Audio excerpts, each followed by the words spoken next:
Bonjour à tous et bienvenue dans l'Instant T, votre rendez-vous quotidien avec l'actualité. Alors au sommaire, une rose prénommée Ville de Brest, créée dans les années 40, elle retrouve la postérité et souhaite s'afficher comme un des symboles de la cité du Ponant. Et puis nous irons aussi à l'aéroport de Plougufan. Ce dimanche, les passionnés de l'aéroclub accueillaient le public pour des démonstrations et des baptêmes de l'air. Du sport également ce lundi avec la montée en D2 des joueuses de football féminin et côté garçon, la reprise des joueurs du Stade brestois. Le planning familial à 60 ans. On revient sur cette institution avec nos invités. Monique Prévost, bonjour. Bonjour. Face à vous, Anne Prodhomme, bonjour. Alors toutes les deux, vous faites partie du planning familial dans le département. Alors à quoi sert le planning? Qui peut y aller? L'éducation sexuelle est-elle bien enseignée? On essaiera de répondre à toutes ces questions dans un instant avec vous deux. Mais juste avant, un retour sur ce qui a marqué l'actualité ce lundi 20 juin en Finistère et en région. Et on ouvre avec la reprise de l'entraînement pour le Stade brestois 29. Après un mois de pause, les joueurs ont retrouvé les terrains de Kerlaurant à Guipavas sous la pluie. Une reprise sous le signe du changement avec la première prise de contact avec le nouvel entraîneur Jean-Marc Furlan et son équipe. Son ambition, faire monter l'équipe en Ligue 1. Il nous l'explique au micro de Camille Pochet. C'est un groupe très restreint. C'est un groupe de 14 joueurs, ce qui est très peu. C'est même pas suffisant pour faire une saison, donc il y aura des recrues.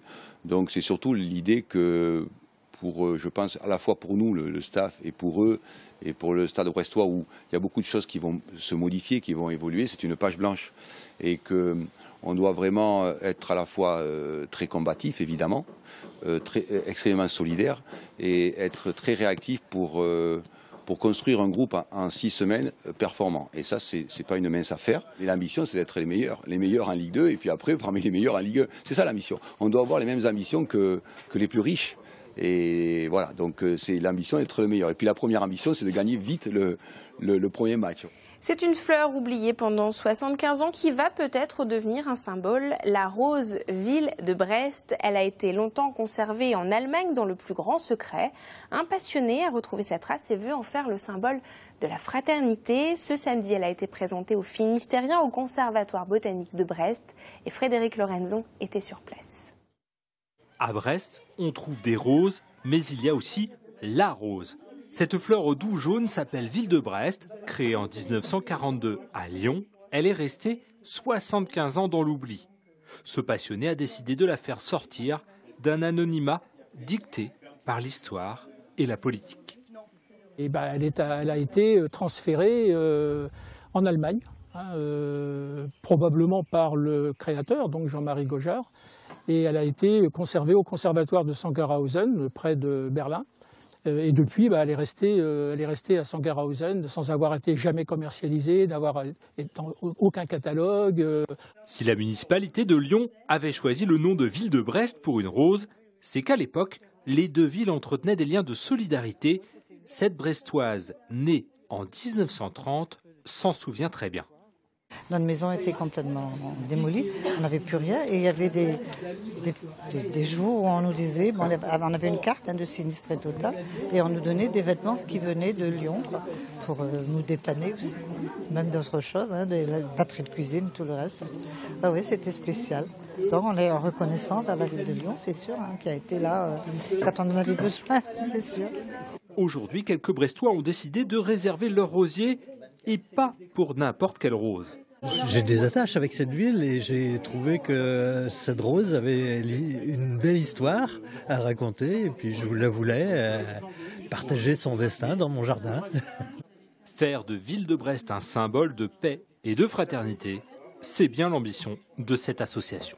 Nous souhaitons vivement c'est la faire connaître bien sûr au public et à la population brestoise, mais surtout comme message. Et surtout comme symbole de cette fraternité et donc positive. Il ne s'agit pas de refaire l'histoire. Désormais, le destin de Ville de Brest va pouvoir éclore pleinement après 75 ans d'une pré-retraite discrète de l'autre côté du Rhin. On prend un peu de hauteur à présent. Ce dimanche, l'aéroclub de Quimper a attiré de nombreux visiteurs sur la piste de l'aéroport de Plugufan. Après 4 ans d'interruption, le club organisait une journée aéro au programme des baptêmes de l'air et la rencontre avec un pilote d'exception, Jean-Loup Chrétien, premier français dans l'espace. Le point sur cette journée avec Frédéric Lorenzo. Dernière explication du pilote avant l'envol pour Luna. La jeune fille s'apprête à vivre son baptême de l'air sur ce petit avion. Pourquoi vous avez voulu faire un baptême de l'air aujourd'hui? Parce que j'aimerais beaucoup devenir pilote.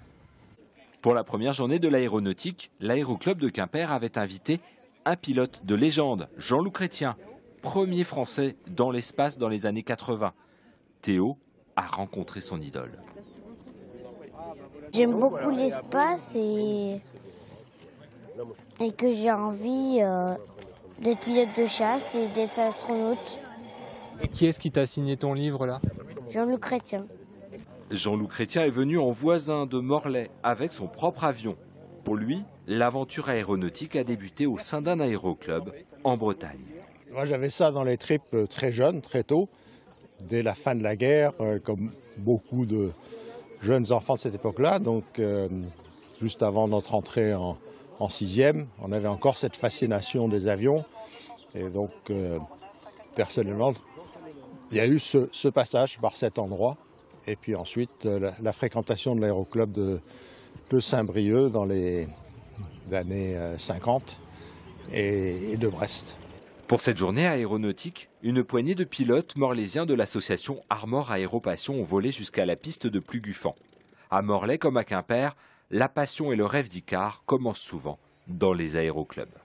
L'aéronautique a plusieurs visages. Le visage du pilote amateur que nous sommes, pilote d'aéroclub, pilote de plaisir, et également que c'est ce type de pilotage, parce que Jean-Loup Chrétien a également commencé en aéroclub, et bien que ça peut ouvrir des perspectives qui sont quand même assez extraordinaires, puisque pour lui, ça l'a emmené jusque dans l'espace.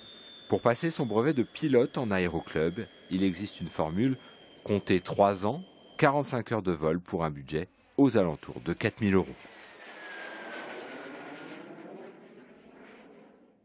Retour sur Terre avec le kaolin, parfois surnommé l'or blanc breton. Ce minerai est utilisé pour la papeterie ou encore la céramique. L'entreprise Emrys exploite les carrières de plomeurs. Le 10 juin, elle a présenté un projet d'extension, une économie prospère que les visiteurs ont pu découvrir ce week-end lors de portes ouvertes. Le reportage dans le Morbihan de TB Sud. 50 000, c'est le nombre de tonnes de kaolin produites à l'année sur le site d'Imerys à Plumeur. Cette roche argileuse blanche permet de fabriquer l'émail que l'on va trouver dans la vaisselle, les bottes, les lavabos, le papier et même le maquillage. De l'extraction à l'expédition, il faut compter plusieurs jours avant d'obtenir la poudre commercialisable. La première étape du procédé va consister à délayer le kaolin, la terre kaolinique, c'est-à-dire la faire passer le kaolin dans la phase aqueuse. Sorti de ça, on va passer sur un crible. C'est un équipement vibrant qui va séparer le sable grossier du kaolin. Cette phase aqueuse contenant le kaolin est ensuite cyclonnée. On va récupérer la fraction inférieure à 20 microns qui concentre le kaolin et on va séparer des sables fins. Ce kaolin va ensuite être décanté. On va chercher à l'épaissir pour enlever l'eau. On sort de là une boue. Cette boue est ensuite pressée. Ensuite, les galettes humides de kaolin sont formées en nouilles et séchées avant d'être expédiées dans le monde entier. Le terme kaolin vient du chinois kaoling, qui signifie colline élevée. Ces dunes blanches, visibles à plusieurs kilomètres à la ronde, font partie du paysage plumeurois depuis le début du XXe siècle. Il y a un ancrage très clair dans le patrimoine.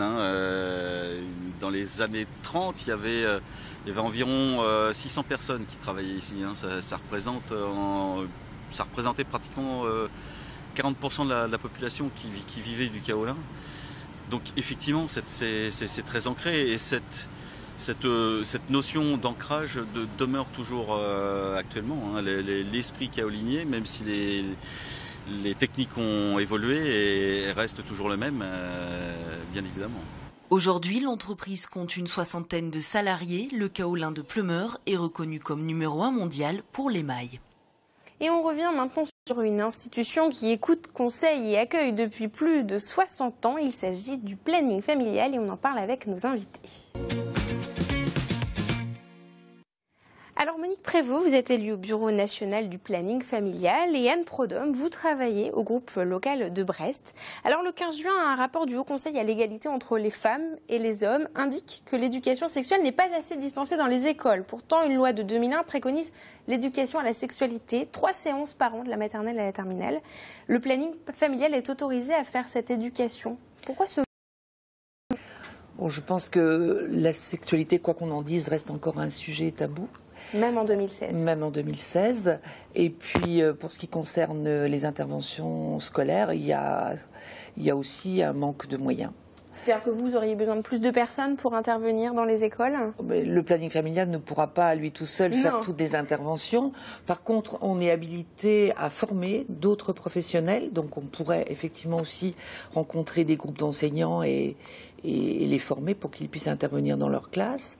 On a un agrément de l'éducation nationale qui nous permet d'intervenir directement dans les classes à la demande des équipes pédagogiques, ce qu'on fait de plus en plus souvent. C'est-à-dire à quelle fréquence, par exemple, vous allez dans les écoles? Après, c'est variable parce que tout à l'heure, vous avez dit que je travaillais au planning familial. En fait, on est toutes bénévoles. Ouais. Oui. Donc, du coup, c'est variable en fonction des équipes, mais et aussi de l'envie des établissements. C'est vrai que c'est plus facile d'intervenir dans les établissements dès qu'il y a une demande aussi qui émerge en fait de ces lieux-là. Et quand vous intervenez dans les écoles, qu'est-ce que vous dites aux enfants? Vous répondez à leurs questions, j'imagine. Alors peut-être eux, qu'est-ce qu'ils vous disent? Qu'est-ce qu'ils vous demandent? En général, il y a une commande, entre guillemets, de l'équipe pédagogique qui peut être des renseignements sur la contraception, la prévention des IST. Là, la semaine dernière, on était au lycée de Douarnenez. Les IST, c'est les infections sexuellement transmissibles. Voilà, pardon.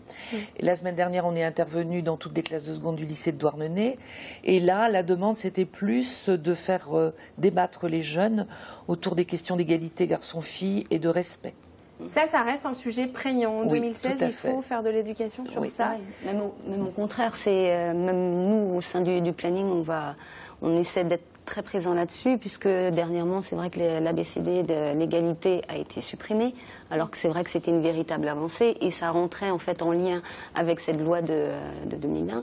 Et du coup, oui, les établissements, et là on est plus souvent au niveau des lycées, où il y a cette volonté-là de la part des établissements, parce que c'est vrai qu'il y a des difficultés relationnelles entre les filles et les garçons. Qu'est-ce qu'ils vous disent, par exemple? Quel type de questions ils vous posent ou quel témoignage ils vous apportent?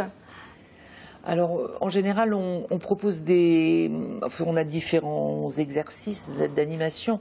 On les met en situation de réagir dans une... alors, soit en leur énonçant des phrases qui sont ce qu'on appelle des stéréotypes, et on leur demande de se positionner pour ou contre, ou de s'imaginer dans une situation particulière et de voir comment ils réagissent. Alors, on se rend compte qu'il y a un fossé entre... Ils ont une conscience assez claire de ce qu'ils devraient dire.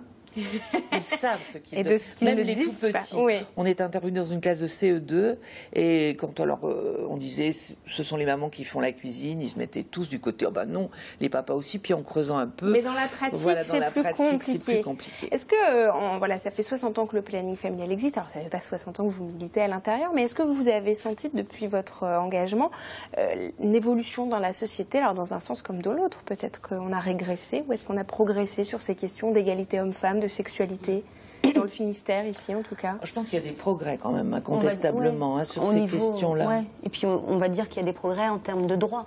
C'est vrai que les femmes se sont battues pour acquérir des droits. Après, derrière les lois ont évolué. Derrière les droits et les lois, c'est vrai qu'il y a la problématique des moyens qui sont mis en place.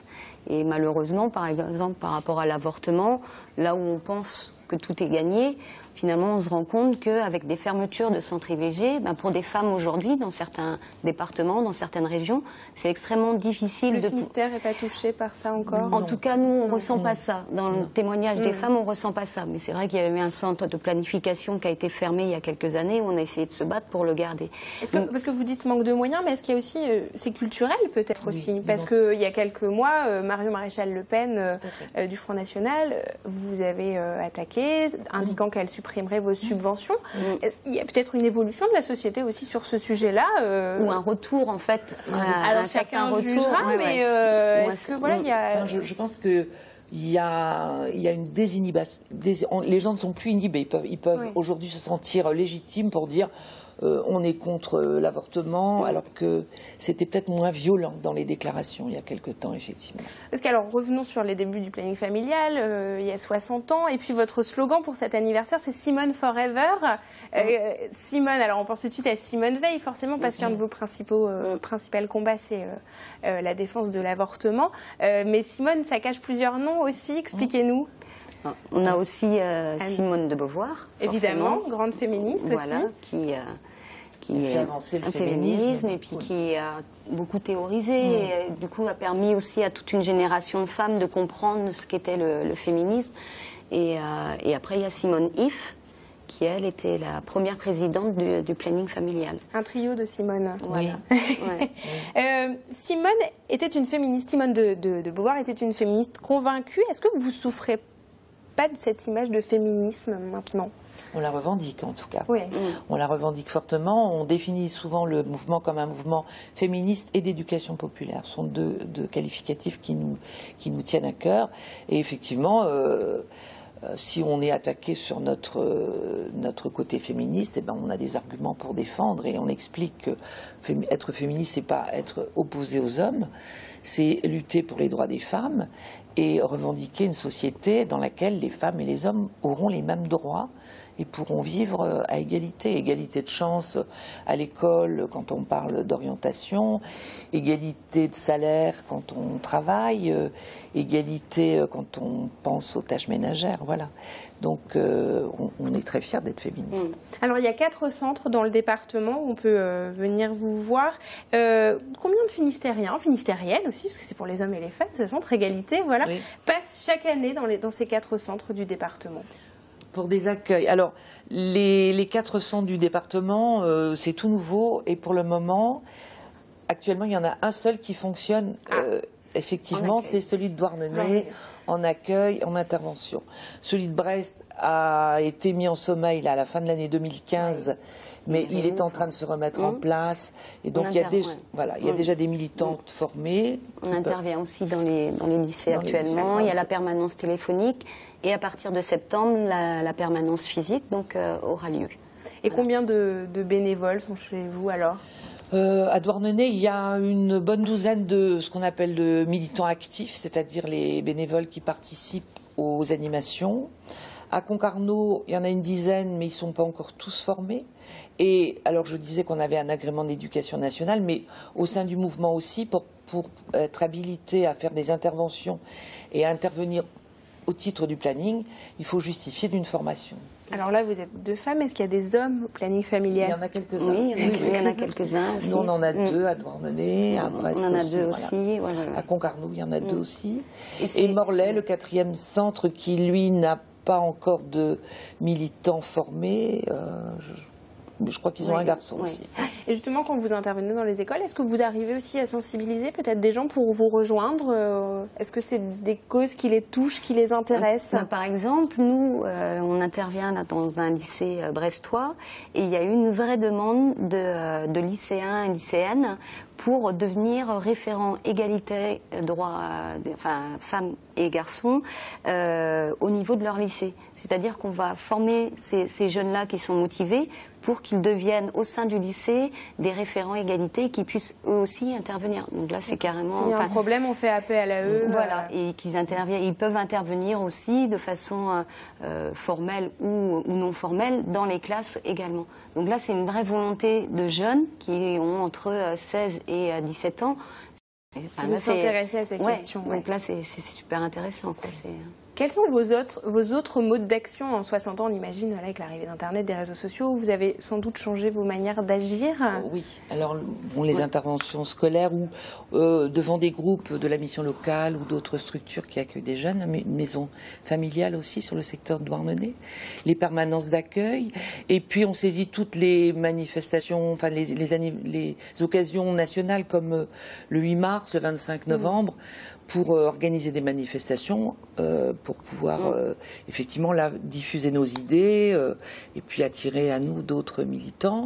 À Douarnenez, qui est une petite ville et où c'est peut-être plus difficile de se faire voir, entre guillemets, que dans une ville plus grande comme Brest, on a établi un partenariat avec 3 autres associations, une salle de cinéma associatif, un café-librairie et la médiathèque municipale.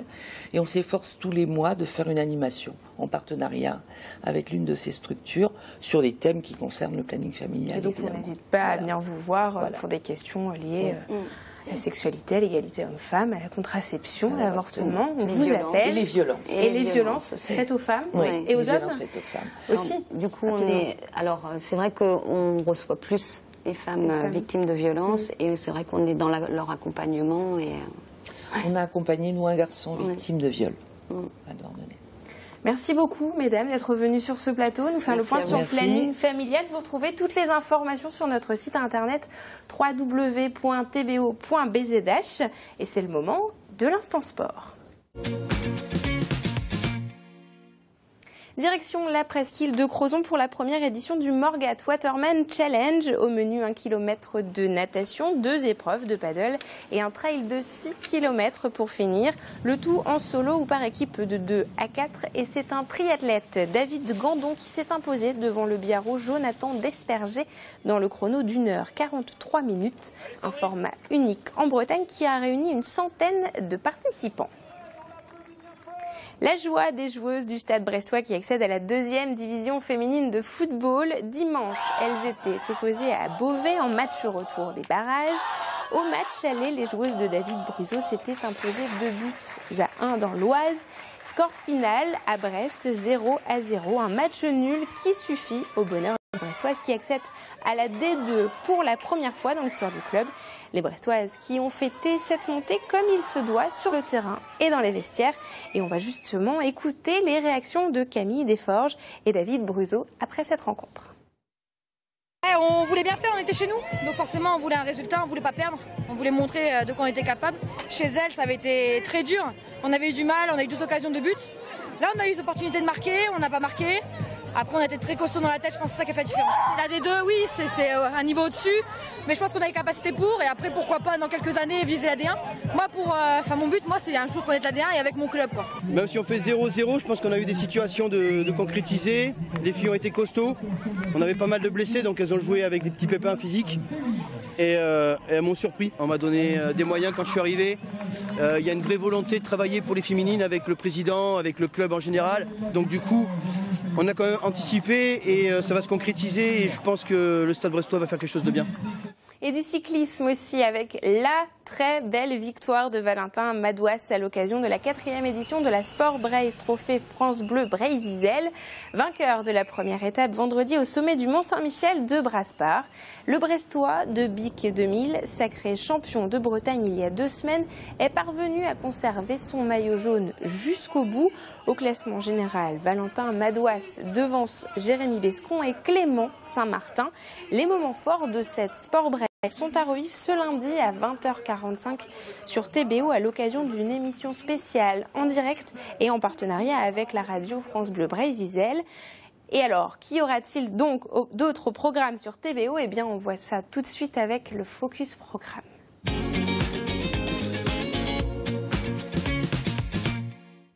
Et fête de la musique oblige, notre programmation sera largement musicale ce lundi 21 juin. Du soleil et de la musique au moins dans votre téléviseur. Toute la journée, retrouvez de nombreux concerts, dont certains enregistrés aux Vieilles Charrues. Parmi les groupes que vous pourrez revoir, la Lucha Libre, The Drums, la Fine Équipe ou encore Tony Allen. Ou encore Polytrix que nous avions enregistré dans l'émission L'Avant-Scène à la Velvore de Plougastel. On se met un peu de musique pour rentrer dans l'ambiance. Ils sont 8 sur scène pour mettre le feu et jongler avec les rythmes saccadés du reggae et du raga. Et ça déménage. Faites du bruit pour Polytrix.